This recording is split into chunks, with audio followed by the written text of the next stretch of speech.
먼저 토론하실 처장님은요, 우리 주정민 전남대 기획조정처장님서부터 이제 토론을 해주십시오.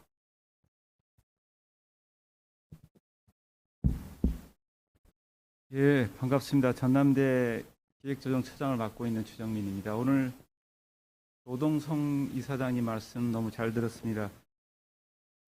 인천대학교 총장까지 하셨기 때문에 대학의 현실을 누구보다 잘 알고 계시고, 또 우리 산업 분야에서 어떻게 경영을 혁신해야 될 것인가에 대한 여러 가지 통찰이 섞인 그런 좋은 발표였다는 생각이 듭니다.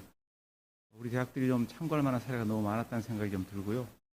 오늘 이사장님께서 이제 왜 대학이 변해야 되는가 이런 관점에서 말씀을 해주셨는데, 저는 거기에 좀 덧붙여서 그러면 우리가 어떻게 변화를 해야 되는지에 대한 말씀을 좀 드리도록 하겠습니다. 먼저 이제 우리 지금 대학에 여러 가지 환경들이 많이 바뀌고 있는데, 이 환경 변화에 우리 대학이 어떻게 좀 대응을 해야 될 것인가라는 차원에서 말씀을 드리겠고요. 두 번째는 이제 도의사님께서 말씀을 하셨습니다마는 세계 유수 대학들이 우리 대학들보다 훨씬 더 빠르게 변화를 하고 있습니다. 그 대학들의 사례를 통해서 우리 대학들이 어떻게 변해야 될지라는 말씀을 좀 드리겠고요. 그리고 이제 세 번째로 궁극적으로 우리 대학들은 어떤 쪽으로, 어떤 방향으로, 또 구체적으로 어떻게 대학 교육의 혁신을 해야 되는지에 대한 말씀을 좀 드리도록 하겠습니다. 첫 번째 제가 말씀드리는 것은 이제 환경 변화와 대학 교육 혁신의 방향인데요. 최근에 이제 대학 교육을 둘러싼 환경 변화는 저는 크게 세 가지로 진단을 하고 있습니다. 첫 번째는 다 경험하고 있듯이 입학 자원이 급속하게 감소하면서 대학의 경쟁이 증가했다, 이런 측면이 하나 있고요. 또 하나는 이제 온라인 가상대학, 또 온라인 컨텐츠 이런 것들이 확산되면서 대학이 굉장히 어려워지고 있다, 새로운 경쟁자가 생겼다, 이런 말씀을 좀 드리고 싶고, 세 번째는 세대가 변화가 있고 또 디지털 기술이 변함에 따라서 우리 대학의 여러 가지 교육 환경도 바뀌고 있다, 이렇게 진단을 하고 있습니다. 그러면 우리가 이런 그 환경 변화에 어떻게 대응을 해야 되는지 말씀을 좀 드리면, 첫 번째로 입학 자원의 감소 부분은 저는 우리가 너무 지금 우리 대학의 어떤 교육 대상들을 국내 졸업자에만 국한해서 보고 있지 않나, 이런 생각을 합니다.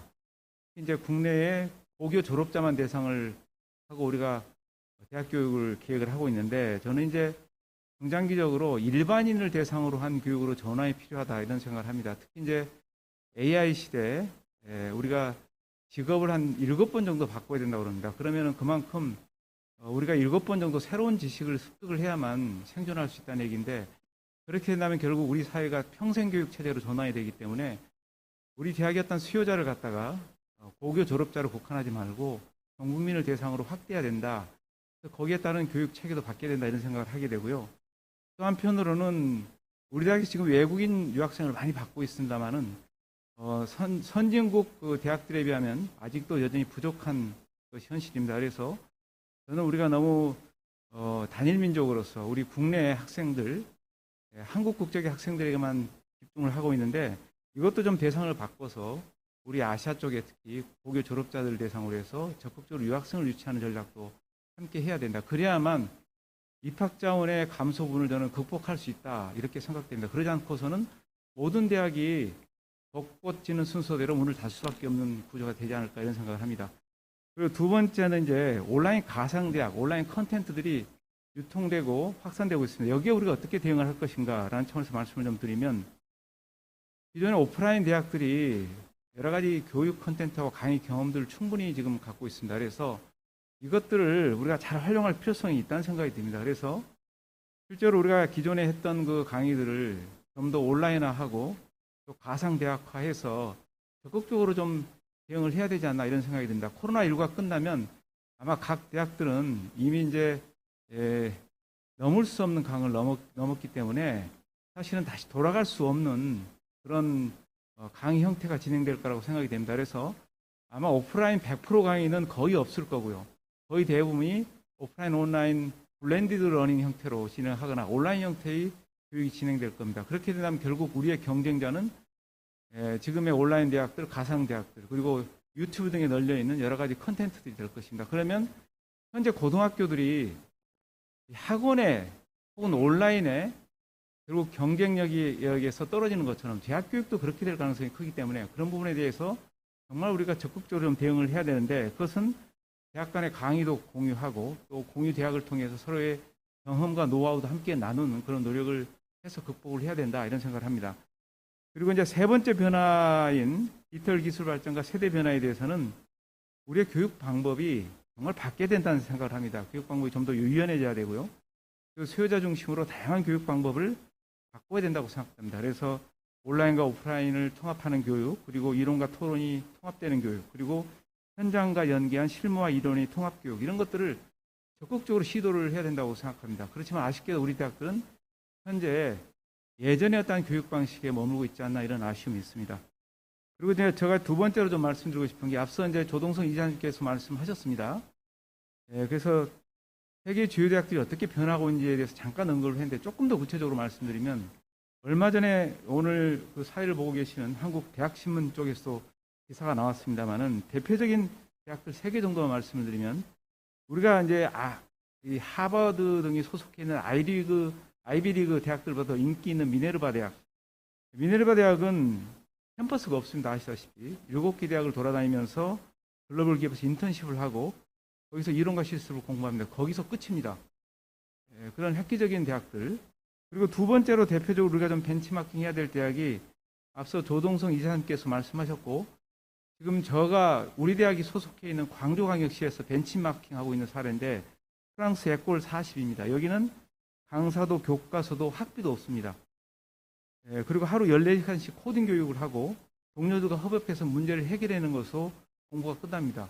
여기 졸업자들은 전 세계의 AI, 컴퓨터 관련된 기업들이 서로 데려가려고 경쟁을 하고 있습니다. 싱가포르 난양공대, PS 아시아평가에서 2위 대학입니다. 여기는 우리가 잘 아는 플립드 러닝을 잘 활용하고 이것은 잘 아시다시피 학생들이 미리 사전에 공부를 해와서 결국은 선생님과 만나서 학생들과 만나서 토론으로 진행하는 그런 수업을 진행합니다. 여기는 출석 체크 시스템도 없습니다. 그런데 우리는 여전히 구시대 방식으로 학교에 왔는지 안 왔는지 이런 것들로 학생의 그 역량이나 성적을 평가하는 그런 수준에 머물러 있지 않나 이런 생각이 듭니다. 그래서 이런 대학들을 졸업하는 졸업생들은 정말로 전 세계적인 기업에서 앞서 말씀드렸듯이 서로 스카우트 하려고 경쟁하는 그런 우수한 인재로 평가받고 있습니다. 그래서 우리가 전통적인 어떤 교육 방식을 벗어나야만 시대 흐름에 맞는 이 학생들을 양산해낼 수 있다 이런 생각을 합니다. 물론 우리 대학들도 최근에 와서 다양한 교육 혁신을 위해서 노력을 하고 있습니다. 그렇지만 여전히 앞서 제가 말씀드린 것처럼 과거의 교육 방식과 체계에 같이 있지 않나 이런 생각이 듭니다. 그래서 적극적으로 교육 혁신을 해야 되는데 그러려면 우리 지금 대학들에게 가해지고 있는 각종 규제도 좀 과감하게 저는 완화할 필요가 있다 이런 생각이 듭니다. 대표적으로 최근에 이제 교육부가 오프라인 중심 대학은 온라인 강의를 20% 이내만 하도록 되어 있는 규정을 풀었습니다. 그런 규제 완화를 저는 적극적으로 좀 더 추진해야 된다 이런 생각을 합니다. 다행히 최근에 교육부가 교육혁신을 가로막는 규제에 대해서는 과감하게 완화하겠다 이런 입장을 밝혔습니다. 그래서 급한 규제는 규제 샌드박스를 통해서도 풀어서 법 개정을 통해서 진행되는 오랜 시간 이런 것들을 극복하는 그런 방안들을 모색을 하고 있습니다. 그래서 이제는 우리 대학들이 스스로 보다 적극적으로 능동적으로 기존의 규제 틀에서 좀 벗어나서 우리 스스로가 새로운 도전, 새로운 시험을 하고 오히려 그것들을 교육부를 설득해서 풀어나가는 그런 식의 접근이 필요하지 않나 생각이 됩니다. 마지막으로 세 번째 간략하게 말씀드릴 내용은 그러면 우리는 어떻게 교육혁신을 해야 되는지 하는 측면입니다. 저는 우리 대학의 혁신의 방향은 크게 두 가지라고 생각됩니다. 당장 급한 것으로. 앞서 이제 조동성 이사님께서 말씀하셨습니다마는 4차 산업혁명, 코로나19라는 대전환의 시대에 교육의 내용과 방법을 저는 완전히 바꿔야 된다고 생각합니다. 그래서 그 바꾸는 방법은 결국은 대학이 시대를 선도한다 이런 우리가 생각으로 진행을 해야 된다고 생각됩니다. 현재로서는 대학이 시대에 끌려갑니다. 그렇지만 좀 바꿔야 된다. 앞서 제가 말씀드렸지만 우리가 이런 식으로 끌려가다 보면은 결국은 유튜브 등의 온라인 모바일 콘텐츠가 훨씬 더 우리보다 경쟁이 있다 이렇게 평가받을 가능성이 있습니다. 코로나19로 인해서 가장 취약해진 그리고 킬러 콘텐츠가 세상에 노출돼서 저평가받고 있는 곳이 두 군데라고 합니다. 하나는 대학이고 하나는 교회라고 그럽니다. 이미 대학이 어떤 교육을 하고 있고 교회가 어떤 컨텐츠를 제공하는지 세상에 다 알려져 있습니다. 그래서 일부에서는 대학 교육 비싼 등록금 내고 받을 필요 없다 이런 얘기도 나오고 있습니다. 이건 결국은 우리가 시대를 선도하지 못하는 교육을 하고 있기 때문이다. 그래서 저는 좀 기술 변화에 따라서 시공간의 경계도 허물고 그리고 과거에 우리가 칸막이를 해놨던 학과와 전공도 과감하게 허물고 그리고 대학 간의 장벽들도 과감하게 허물어서 공유대학, 공유 콘텐츠 이런 개념들을 도입해서 새로운 교육을 여러 가지 대학이 미래가 있다 이런 생각을 합니다. 그리고 두 번째는 대학 교육 현장에 아직도 부족합니다. 산업과 기술 현장의 여러 가지 현장 밀착형 교육을 좀 적극적으로 시킬 필요성이 있습니다. 캠퍼스는 상아탑이라는 곳에 갇혀 있습니다. 이제 캠퍼스는 상아탑이 돼서는 절대 경쟁력을 가질 수 없습니다. 최근에 어떤 그 조사에서 나왔습니다만은 대학 교육에서 가장 크게 변화할 점 학부모, 학생, 기업들 모두가 실무 중심, 현장 중심 교육이 필요하다고 답하고 있습니다. 그래서 우리가 지금 이제 캠퍼스에만 머물지 말고 정말 현장과 연계하고 현장과 함께하는 그런 교육 혁신이 필요하다 이런 말씀을 드리고 싶습니다. 앞서 이제 조동성 이사님께서 혁신이 가죽을 벗겨서 새롭게 하는 것이다. 그래야만 쓸모가 있다 이런 말씀을 하셨는데 저도 그렇게 생각합니다. 그래야만 새로운 성과가 창출될 수 있습니다. 저는 제가 소속해 있는 전남대학교가 있는 광주광역시에 지금 혁신추진위원장을 맡고 있습니다. 그래서 광주광역시에 혁신을 어떻게 추동할 것인지 고민하고 함께 노력하고 있습니다. 거기서 제가 잘 쓰는 말이 있습니다. 오늘 조동성 이사장이 말씀하신 것처럼 대학을 버려야 대학이 산다고 그러는데 저는 강물은 강을 버려야 바다를 만날 수 있고 꽃은 꽃잎을 버려야 열매를 맺을 수 있다. 이 얘기를 제가 저희 광주광역시 공무원들한테 누차 강조하고 새롭게 강조합니다. 우리 대학들도 결국은 새로운 환경에서 혁신을 통해 경쟁력을 키우기 위해서는 우리가 정말 우리 스스로의 고통과 아픔을 감내해 나가면서 변화를 시도해야만 우리의 미래가 있다 이런 말씀을 드리면서 토론을 마치겠습니다. 감사합니다. 예. 아주 짧고 임팩트 있는 토론 감사합니다. 굉장히 마지막 그 말씀이 귀에 이렇게 쟁쟁하게 들리는데요. 강물을 버려야 강이 바다를 만나는 거죠? 네, 그렇습니다. 강물은 강을 버려야 바다를 만날 수 있습니다. 이건 뭐 상당히 우리에게 시사하는 바가 큰 것 같습니다.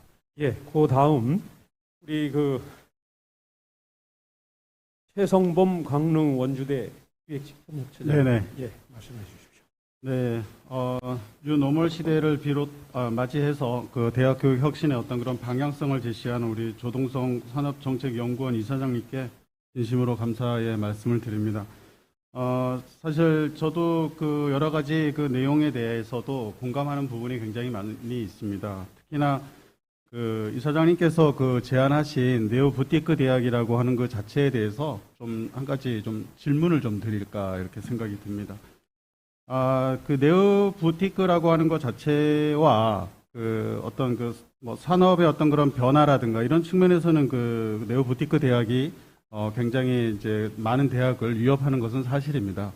그러나 우리가 이제 그 대학이라고 하는 그런 어원 자체에서 보다시피 전체적으로 우리 그 전체라는 그런 개념과 또 공동체적인 그런 의미를 가지는 것이 이제 대학이라고 보면은 단순하게 어떤 그런 지식이 전달되는 그런 공간이 아니고 그 연구를 통한 문화 창조라든가 교육을 통한 어떤 문화의 전수 그리고 봉사를 통한 문화의 어떤 그런 나눔 가치를 창조하는 것이 대학이라는 측면으로 저는 생각이 듭니다. 그래서 그 네오부티크 대학이라고 하는 것 자체와 그리고 현재 우리 대학이 가지고 있는 어떤 그런 본질, 가치 이런 것과는 좀 약간 좀 상반되지 않나라는 저 개인적인 생각인데 혹시 이사장님께서는 어떻게 생각하시는지 좀 말씀을 듣고 싶습니다. 네. 아주 짧게 우리 최 차장님이 말씀을 해주셨습니다. 그 네오부티크 대학이 대학의 본질, 가치적인 측면에서의 어떻게 그 의미를 갖고 있느냐. 네, 우리 최성범 차장님 말씀에 100% 찬성합니다. 아마 이런 얘기를 제가 들었어요. 제 제자가 창업을 해서 아주 성공을 하고 있는데 그 창업의 성공 이유가 뭐냐고 그랬더니 수많은 사람에게 약간 좋은 제품을 만들지 않고 아주 소수의 사람들에게 정말 미치고 못 사는 제품을 만들었더니 성공했더라. 이제는 모든 사람에게 적당히 좋은 제품은 살아남지 못하고 아주 특화된 제품을 가져야 창업에 성공한다 이런 얘기를 들었는데 저는 이게 여러 군데서 적용되는 것 같아요. 전 지금까지 대학이 정부의 대학 인증이라는 그런 우산 속에서 보호받고 지내왔다고 생각합니다. 그런데 사회에서는 이제 더 이상 정부가 그 대학을 인증했느냐 안 했느냐를 안 따지고 그 기업에게 필요한 게 무엇인가를 원하고 있고요. 또 정부에서도 더 이상 그 대학의 이름을 특히 공기관 같은 데서는 그 입사 신청서에 쓰지 못하게 하는 블라인드 채용 제도를 도입했어요. 대학이 꼭 나와야 취업하는 것도 아니고 좋은 대학을 나와봤자 가려지고 그걸 가리고 채용을 하기 때문에 정부에서도 이미 제도적으로 대학의 권위를 이제 무너뜨린 겁니다. 자, 그런 사회에서 학생들한테는 선택지가 많이 생긴 거죠. 지금까지 대학은 정부의 보호 안에서 그런 지금 말씀하신 그 연구를 통해서 새로운 그 과학 기술을 만들어내고 또 문화를 통해서 이 사회에 필요한 그 어떤 인품이나 이런 역량을 가진 사람을 길러내는 거로 우리가 자부심을 가졌는데 이건 모든 대학이 다 이걸 하는 거지 이것이 꼭 어느 대학만 하고 어느 대학은 안 하는 건 아니잖아요. 이건 그러니까 이제 이미 플랫폼을 깔려버린 거고 그 상황에서 이제 사회가 이제 그 대학을 다양한 대학을 이제 인정하고 받아들이기 시작하는 상황에서 옛날 그 틀 안에만 갇혀 있어가지고는 각자 그 기업이나 사회 그 조직이 원하는 그 학생을 결국 우리도 학생이라는 이 결국 교육 서비스를 제공해주는 공급자 아니겠습니까? 그렇다면 모두가 다 원하지만 어느 누구도 정말 열렬하게 원하지 않는 그런 학생을 배출해가지고는 경쟁력에서 진다는 얘기죠. 저는 그래서 지금 처장님 말씀하신 건 필요 조건이지 충분 조건은 아니지 않느냐 이런 생각이 듭니다. 네, 알겠습니다. 그런 측면에서 저도 사실 이 노멀이는 뉴 노멀이라고 하는 것 자체에서도 보면 어떤 새로운 기준이라고 이렇게 말씀을 좀 드릴 수 있잖아요. 그래서 우리가 그 낡은 기준을 없애는 것 자체가 우리가 혁신이라는 그런 측면에서도 보면 우리가 이번 올해의 그 코로나 어떤 그 경험을 삼아서 우리가 앞으로 어떻게 교육을 할 것인가에 대한 어떤 그런 반성적인 그런 성찰부터 시작이 돼야 되지 않을까라는 생각이 듭니다. 제가 한 예를 든다면 지금 현재 우리가 그 하나의 그 학습 그 평가 시스템에서도 보면 이번엔 그 학생들 출석을 어떻게 할까 이런 부분부터 사실 고민을 많이 했었거든요. 그리고 평가를 어떻게 할까 이런 부분부터도 어떤 그 혁신이 필요하지 않을까. 우리가 이제 기존의 어떤 혁신이라고 하는 것 자체는 옛날의 틀을 완전하게 벗겨내는 거가 이게 혁신이라고 볼 때 우리는 그 기존에 있는 출석이라고 하는 평가 시스템을 가지고 학생을 뭔가 평가하려고 하는 이런 그 기존의 어떤 그 가치라든가 이런 부분을 가지고 평가를 했었던 거거든요. 그래서 일반적으로도 볼 때 그 학습의 어떤 그런 평가 시스템을 먼저 바꾸고 또 이러한 그 출석 기준도 어떤 학생의 어떤 성실의 그 지표가 아니라 이제는 뭔가 학생이 어떤 자율적으로 할 수 있다는 그런 어떤 자기주도적인 학습 능력을 길러야 되는 그런 시점이지 않을까라는 생각이 듭니다. 교육의 주체가 교수고 객체가 학생이라는 그런 측면에서도 보면은 학생을 위해서 우리가 학생을 위한 어떤 교육을 할까를 먼저 또 고민을 해야 되지 않을까라는 생각이 듭니다.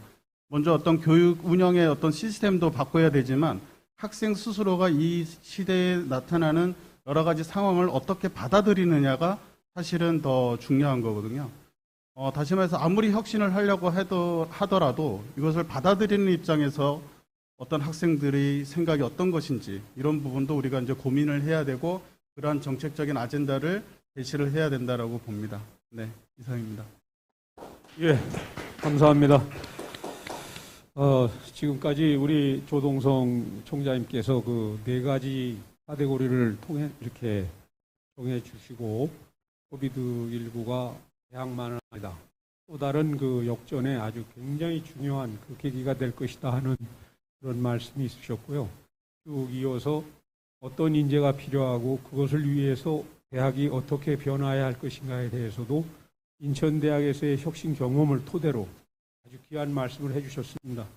뭐 조금 덧붙이자면은 뭐 우리 조동성 총장님은 총장 혼자 하는 개혁이 아니고 대학 구성원 전체가 참여하는, 어떻게 보면 토탈 이노베이션을 하신 것 같습니다. 그래서 그 혁신의 마인드가 전체 구성원들에게 이렇게 아주 차근히 전파되는 그런 방법을 취했기 때문에 이게 이제 어떠한 개인의 리더십이 아니라 시스템화돼가는 그런 측면도 있더라 하는 점을 말씀을 드리고 싶고요. 우리 주처장님께서는 아주 지금 교육 환경의 변화에 맞춰서 또 여러 가지 그 디지털 입학 자원 감소, 또 그 전통적인 교육 방식에서 탈피해야만이 거기에서 어떤 해결책이 발견될 수 있다는 것을 말씀을 하시고요. 아주 한 가지 특이한 것은 국립대학, 특히 그 광주 전남의 아주 거점 대학으로서 그러한 위기감을 갖고 있지 않을 텐데도 불구하고 과감하게 그 대학 간의 경계를 이렇게 초월해서 앞으로는 그 공유 대학으로 가야만이 어떻게 보면 미래 시대에 필요한 대학의 기능을 할 수 있다. 어떻게 보면 공유 대학이라는 게 지금 그 지역에서 갖고 있는 거점 대학으로서 전남 대학의 프라이어리티를 뭐 이렇게 포기하는 그런 부분도 있지 않습니까? 네, 그렇죠. 그래서 뭐 꽃을 피우기 위해서는 꽃잎을 떨어뜨려야 되고 바다를 만나기 위해서는 강물을 포기해야 하는 그런 마음으로 하신다는 것이 상당히 인상이 남습니다. 그리고 우리 최 처장님이 말씀하신 그 출석 평가 제도 전반적인 변화에 있어서 어떤 혁신을 하기 위해서는 그런 부분까지도 전체적인 변화가 같이 가야 된다.